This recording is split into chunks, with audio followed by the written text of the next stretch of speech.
c'est encore une fois un village parfait sur ce type de technique parce que donc là on continue toujours pareil à vider le château de clan. Vous voyez, on a toujours notre triangle de défense antiaérienne bien centré, donc c'est vrai qu'une attaque dragon là serait vraiment très dangereuse, hein. Clairement ce n'est pas du tout à utiliser. Du full cochon, c'est pareil, c'est aléatoire, on ne peut pas deviner où sont les doubles bombes à première vue comme ça, elles peuvent être vraiment partout, donc ça peut être très dangereux, alors que une attaque aux Valkyries pour moi est très safe. En plus il n'y a pas trop de chances qu'elle puisse se détourner là clairement, puisqu'il y a que 3 bâtiments vraiment à l'extérieur, donc on peut directement poser notre roi barbare.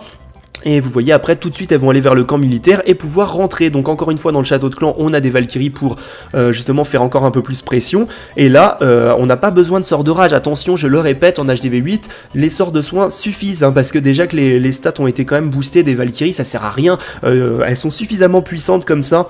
Là vous voyez on avait les 4 Tesla, donc encore une fois on va éliminer tout ce qui dérange nos ballons. On n'a plus rien qui après derrière à part les tours de sorciers et puis les tours d'archers, mais c'est vraiment pas grand chose. On a beaucoup de ballons en groupe de 2.